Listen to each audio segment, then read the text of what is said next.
Olá, tudo bem? Seja bem-vindo a mais esse vídeo do canal A Voz do Livro. Vamos ler hoje o capítulo 15 de Orgulho e Preconceito. Sejam bem-vindos.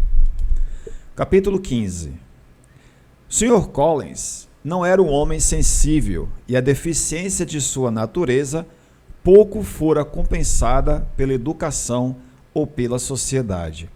A maior parte de sua vida se passou sob a orientação de um pai analfabeto e avarento e, embora ele pertencera a uma das universidades, apenas tinha mantido os termos necessários, sem travar ali nenhum relacionamento útil.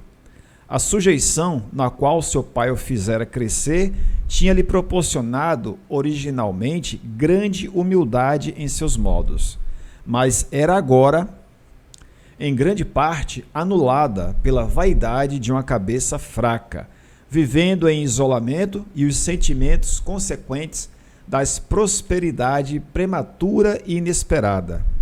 Um lance oportuno o recomendara a Lady Catherine de Bourgh, quando o legado de Hunsford ficara vago, e o respeito que sentira pela alta posição e sua veneração por ela, como sua benfeitora, matizando com uma boa opinião de si mesmo, de sua autoridade como clérigo e de seu poder como reitor, fez dele, ao mesmo tempo, uma mistura de orgulho e obsequiosidade, autoimportância e humildade.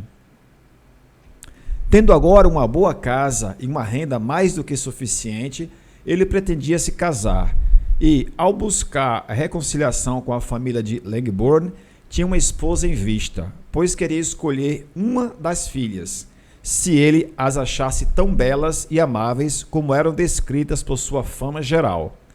Este era o seu plano de compensação, de atenuação, por herdar a propriedade do pai delas, e o julgava excelente, totalmente conveniente e adequado, e excessivamente generoso e desinteressado de sua própria parte. Seu plano não mudou ao vê-las. O adorável rosto de Miss Bennet confirmou seus pontos de vista e estabeleceu todas as suas noções mais estritas do que se devia à superioridade. E durante a primeira noite, ela foi sua opção irredutível.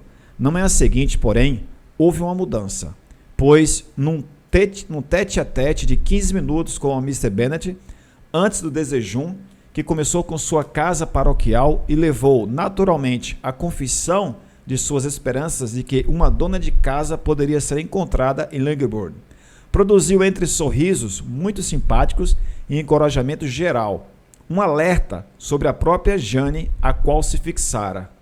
Quanto às suas filhas mais jovens, ela não tinha nada a dizer, não poderia responder positivamente, pois nada sabia de alguma predisposição de sua filha mais velha. Apenas devia mencionar, sentia que era sua incumbência, de que logo estaria comprometida. Mr. Collins tinha apenas de mudar de Jane para Elizabeth, e logo fez. Fez enquanto Mr. Bennet atiçava o fogo. Elizabeth, igualmente próxima de Jane, em nascimento e beleza, a sucederia naturalmente. A Mr. Bennet guardou para si a ilusão e confiou que poderia ter, em pouco tempo, 2 filhas casadas, e o homem, com que ela não poderia suportar conversar no dia anterior, estava agora em alta conta em suas boas graças. A intenção de Lydia em caminhar até Meryton não fora esquecida. Todas as suas irmãs, exceto Mary, concordaram em acompanhá-la, e Mr. Collins deveria ir com elas, por um pedido de Mr. Bennet, que estava mais do que ansioso para se livrar dele e ter sua biblioteca só para si, pois Mr. Collins o seguia até lá, depois do desejum, e lá ele continuaria nominalmente envolvido com um dos maiores fólios da coleção, mas na verdade falando sem cessar com Mr. Bennet sobre sua casa e seu jardim em Hunsford. Tais fatos incomodavam muito Mr. Bennet. Em sua biblioteca tinha sempre certo lazer e tranquilidade, e, embora preparado, como dissera a Elizabeth, a enfrentar tolices e vaidades em cada cômodo da casa, lá se acostumara a ficar livre disso.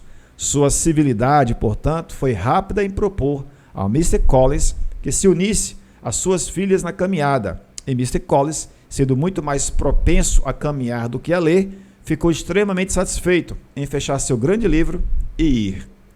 Até chegar a Meryton, o tempo passou em pomposos vazios ao lado dele e em corteses anuências por parte de suas primas. A atenção das mais jovens já não mais podia ser conquistada por ele. Os olhos delas estavam imediatamente perscrutando a rua em busca dos oficiais, e nada menos do que um atraente gorro ou uma nova musselina em uma vitrine poderia chamá-las de volta. Mas a atenção de cada dama logo foi capturada por um jovem, que elas nunca tinham visto antes, de aparência muito cavalheiresca, caminhando com outro oficial no lado oposto da rua. O oficial era o próprio Mr. Denny, cujo retorno de Londres Lydia viera inquirir, e que as cumprimentou enquanto passavam. Todas ficaram surpresas com o jeito do estranho e se questionaram a respeito de quem poderia ser. E Kate e Lydia, determinadas a descobrir de todas as maneiras, cruzaram a rua com o pretexto de buscar algo na loja em frente e, afortunadamente, chegaram à calçada no mesmo momento em que os dois cavalheiros, voltando-se, atingiram o local. Mr. Denny se dirigiu diretamente a elas e rogou permissão para apresentar seu amigo, o Mr. Wickham, que retornara com ele no dia anterior da cidade e que estava feliz por dizer que havia aceitado um cargo na corporação. Aquilo era exatamente o que deveria ser, pois o jovem apenas queria os uniformes para torná-lo completamente atraente. Seu semblante jogava a seu favor. Tinha as melhores partes da beleza, traços finos, boa fisionomia e um modo de falar muito agradável. A apresentação foi seguida da parte dele por uma sorridente prontidão para conversar, uma prontidão ao mesmo tempo correta e sincera. E todo o grupo ainda estava parado, conversando entre si de modo muito agradável, quando o som de cavalos chamou sua atenção, e Darcy e Bingley foram vistos descendo a rua. Ao distinguir as damas do grupo, os dois cavalheiros vieram diretamente na direção delas com as habituais civilidades. Bingley era o mais falante e Miss Bennet seu principal assunto. Ele estava, conforme disse, seguindo para Loughbourne, com o propósito de saber mais sobre ela. Mr. Darcy corroborou a história com uma reverência e estava determinado a não fixar os olhos em Elizabeth, quando estes foram subitamente atraídos pela visão do estranho. Ocorreu que Elizabeth viu as feições dos dois enquanto olhava um para o outro, o que a deixou totalmente surpresa com o efeito do encontro. Ambos mudaram de cor. Um ficou pálido, o outro enrubesceu. O Mr. Wickham, depois de alguns instantes, tocou seu chapéu, uma saudação que Mr. Darcy apenas se dignou a retribuir. Qual poderia ser o significado disso? Era impossível imaginar. Era impossível não ansiar por descobrir. Em outro momento, o Mr. Bingley, embora sem parecer ter percebido o que sucedera, se despediu e partiu com seu amigo. O Mr. Denny e Miss Wickham caminharam com as jovens até a porta da casa de Mr. Phillips e então fizeram suas despedidas, a despeito dos prementes pedidos de Lydia para que entrasse e a despeito do aparecimento de Miss Phillips à janela da sala de visitas, que, aos gritos, secundou o convite. Miss Phillips sempre estava feliz por ver suas sobrinhas e as duas mais velhas, devido à sua ausência recente, foram particularmente bem-vindas e, cheia de entusiasmo, expressava sua surpresa quanto ao retorno repentino delas, pois, como sua própria carruagem não as tinha buscado, ela nada sabia sobre isso, se não tivesse acontecido de encontrar o entregador de Miss Jones na rua, que lhe disse para não enviar mais medicamentos a Netfield, pois as meninas Bennet tinham partido. Quando a cortesia dela foi atraída para Miss Collins, por causa da apresentação que Jane fez dele, ela o recebeu com a maior cortesia que lhe era possível. a qual ele retornou com muito mais, desculpando-se pela intrusão, sem nenhum contato anterior com ela, o que não poderia deixar de se bajular, mas que, porém, pudesse ser justificada pelo seu relacionamento com as jovens que lhe apresentavam. Miss Phillips ficou muito intimidada com esse excesso de boa educação, mas sua contemplação de um estranho logo foi interrompida pelas exclamações e pelas perguntas sobre o outro, de quem, porém, ela apenas poderia dizer às suas sobrinhas o que já sabiam, que Miss Denny o trouxera de Londres e que seria comissionado como tenente no condado. Ela estivera o observando pela última hora, disse, enquanto ele subia e descia a rua, e tivesse Miss Wickman aparecido, Kitty e Lídia teriam certamente continuado com sua ocupação, mas, desafortunadamente, ninguém passava pelas janelas agora, exceto um grupo de oficiais que, em comparação com o estranho, se tornaram rapazes estúpidos e desagradáveis. Alguns deles deveriam jantar com os Phillips no dia seguinte, e sua tia prometera fazer seu marido visitar Miss Wickman e convidá-lo também, se a família de Langbourne viesse para a noite. Assim acertaram, e Miss Phillips afirmou que haveria um bom jogo, barulhento e confortável, de loteria e uma ceia quente logo depois.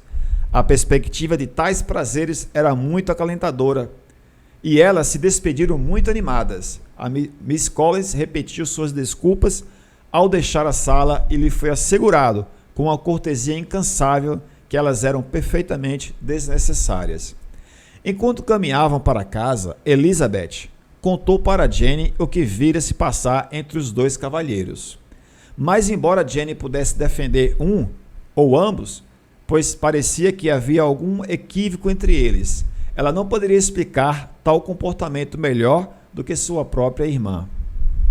Miss Collins, por sua vez, muito satisfez Mr. Bennet ao elogiar os modos e a cortesia de Miss Phillips. Ele afirmou que, com exceção de Lady Catherine e de sua filha, ele nunca vira uma mulher mais elegante, pois ela não apenas o recebera com a mais extrema educação, mas também deixou claro que o incluía em seu convite para a noite seguinte, embora ele fosse totalmente desconhecido para ela. Algo, ele supôs, deveria ser atribuído ao seu parentesco com elas, mas ainda assim nunca fora recebido com tanta atenção em toda a sua vida. E este foi o capítulo 15 de Orgulho e Preconceito. Espero que você tenha gostado. Se você gostou, te convido a deixar um like no vídeo e também a sua inscrição, que é muito importante. E se você puder, deixe o seu comentário, que também é bem importante para o canal. No próximo capítulo, será o capítulo 16. Eu te convido a nos acompanhar. Até o próximo capítulo. Tchau, tchau. A voz do livro. Tamo junto, saudações. Até o próximo vídeo.